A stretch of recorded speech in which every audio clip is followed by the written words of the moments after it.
ശരിക്കും ഒരു നിസാരക്കാരനാണോ? നമ്മൾ എല്ലാരെയും പരിഹസിക്കുന്നത് കോക്രോച്ചസ് എന്നാണെന്ന് പറയുന്നെങ്കിലും നമ്മുടെ വീട്ടിലൊക്കെ ഒരു ഹൗസ് ഹോൾഡ് പെസ്റ്റ് ആണെങ്കിലും ശരിക്കും ഒരു റിയൽ സർവൈവർ ആണ് കോക്രോച്ച്. എങ്ങനെയെന്നൊന്ന് നോക്കിയാലോ. നമ്മൾ ഭൂമിയിൽ എത്തിയിട്ട് ജസ്റ്റ് 2 മില്യൺ ഇയേഴ്സ് ആയതേ ഉള്ളൂ. നമ്മുടെ ആൻസിസ്റ്റേഴ്സ് ഭൂമിയിൽ എത്തിയിട്ടെന്ന് പറയാം. എന്നാൽ ഈ കോക്രോച്ചസ് വന്നത് എന്നാണെന്ന് അറിയാമോ? 300 മില്യൺ ഇയേഴ്സ് എഗോ. ശരിക്കും നമ്മുടെ ഡൈനോസേഴ്സ് ഉണ്ടായിരുന്ന കാലഘട്ടത്തിൽ തൊട്ട് ഈ കോക്രോച്ചസ് ഭൂമിയിലുണ്ട്. ഇനി രണ്ടാമത്തെ ഒരു ഇൻട്രസ്റ്റിംഗ് ഫാക്ടർ, ഇവർ ഒരുപാടധികം നാച്ചുറൽ കലാമിറ്റീസിനെ വളരെ കൂളായി ഫേസ് ചെയ്തിട്ടുള്ളവരാണ്. ന്യൂക്ലിയർ എക്സ്പ്ലോഷൻസ് വരെ കോക്രോച്ചസിന് തരണം ചെയ്യാൻ കഴിയും. And even without a head they can survive for 1 week. അപ്പൊ നമുക്ക് ഈ കോക്രോച്ചസിന്റെ ഈ സർവൈവബിലിറ്റി മെക്കാനിസം എന്താണെന്ന് ചെക്ക് ചെയ്താലോ. So the first and foremost thing is how they can survive this much of drastic situations. കാരണം അവർക്കൊരു കവച കുണ്ടലമുണ്ട്. നമ്മുടെ കർണൻ ഇടുന്ന കവച കുണ്ടലം പോലെ they have an exoskeleton which is made of chitin which is a polysaccharide. ഇവരുടെ ബോഡീനെ സെഗ്മെന്റുകളായി divide ചെയ്യുമ്പോൾ ഓരോ സെഗ്മെന്റിനെയും protect ചെയ്യാൻ വേണ്ടി, നമ്മൾ ക്രിക്കറ്റ് ഒക്കെ കളിക്കാൻ പോകുമ്പോൾ നീനെ പ്രൊട്ടക്ട് ചെയ്യാൻ, നമ്മുടെ ബേസിനെ പ്രൊട്ടക്ട് ചെയ്യാൻ എന്ന് പറയുന്ന പോലെ ഓരോ സെഗ്മെന്റിനെ പ്രൊട്ടക്ട് ചെയ്യാൻ വേണ്ടി they have this chitin ഷീത്തുകൾ and these are called as സ്ക്ലീറൈറ്റ്സ്. ഈ സ്ക്ലീറൈറ്റുകളെ ഇപ്പൊ ബോഡിയുടെ വെൻട്രൽ ഭാഗത്തിനെ പ്രൊട്ടക്ട് ചെയ്യുന്ന സ്ക്ലീറൈറ്റിനെ സ്റ്റേണൈറ്റ് എന്നും, കാരണം നമ്മുടെ സ്റ്റേണം വരുന്നത് വെൻട്രൽ ഭാഗത്താണ് അല്ലെ, അപ്പൊ സ്റ്റേണൈറ്റുകൾ എന്നും ഡോർസൽ ഭാഗത്തിനെ പ്രൊട്ടക്ട് ചെയ്യുന്നതിനെ ടെർഗൈറ്റുകൾ എന്നും വിളിക്കും. ആൻഡ് ഇതൊരു കവച കുണ്ടലം പോലെ എന്ന് നിങ്ങൾ ആലോചിക്കുമ്പോൾ ഇവിടെ നമുക്ക് സ്റ്റേണൈറ്റ് വരുന്നു, ബാക്കിലായി നമുക്ക് ടെർഗൈറ്റ് വരുന്നു, ആൻഡ് ഇൻ ബിറ്റ്വീൻ ഇവരെ കണക്ട് ചെയ്യാൻ വേണ്ടി ഒരു ഫ്ലെക്സിബിൾ മെംബ്രൈൻ ഉണ്ട് which is called as arthrodial membrane. So of course their survivability is actually depending on this chitin. പക്ഷെ എങ്ങനെയാണ് അവർക്ക് തലയില്ലാതെ ജീവിക്കാൻ കഴിയുന്നത്? Because their nervous system is entirely different from our human nervous system. നമുക്കൊന്ന് check ചെയ്താലോ. So first and foremost നമ്മൾ ഇവരുടെ nervous system check ചെയ്യുമ്പോൾ നമ്മുടെ ഹ്യൂമൻ നെർവസ് സിസ്റ്റത്തിനെ ഒന്ന് കമ്പയർ ചെയ്യാം.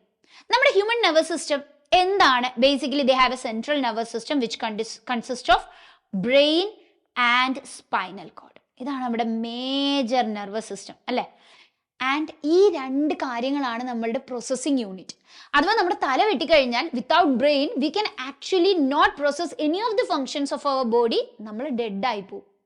Okay, and where is it located? നമ്മുടെ ബാക്ക് സൈഡിലായി ഡോർസൽ പാർട്ട് ഓഫ് ദ ബോഡിയിൽ ഒരു സിംഗിൾ ആയിട്ടുള്ള നെർവസ് സിസ്റ്റം ആണ് നമുക്കുള്ളത്. ഇനി നമ്മൾ സ്പൈനൽ കോഡിനെയൊക്കെ മുറിച്ച് നോക്കിയാൽ ഒരു PVC പൈപ്പ് പോലെയാണെന്ന് പറയാം. ദേ ആർ ഹോളോ എന്ന് പറയാം.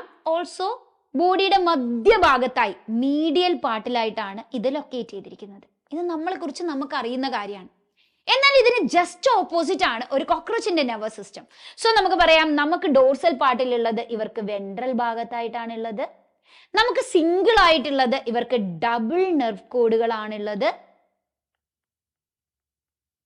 അപ്പോൾ ഡബിൾ നെർവ് കോഡ് എന്ന് പറയുമ്പോൾ കോഡുകൾ ഇങ്ങനെ പോകും.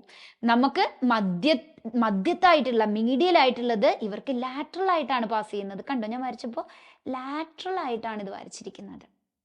And of course these nerve cords are solid. മുറിച്ചാൽ ഒരു സോസേജ് പോലെ ഇരിക്കും, അകത്തൂടെ ഒന്നിനും പോകാനുള്ള സ്പേസ് ഇല്ല. They are solid.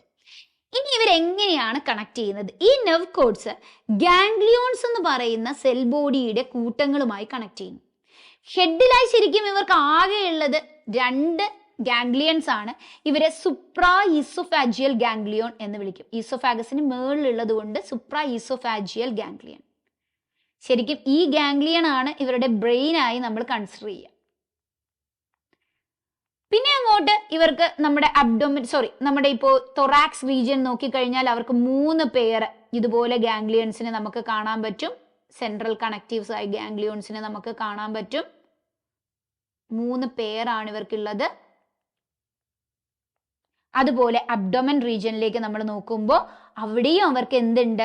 ഒരു 6 ഗാംഗ്ലിയോൺ പെയേഴ്സ് അവർക്ക് ഉണ്ട്. So I'm not drawing it continuously. You can understand. ഒരു 6 പെയേഴ്സ് അവർക്ക് എവിടെയുണ്ട്? അവർക്ക് അബ്ഡോമിനൽ റീജിയനിലും ഉണ്ട്.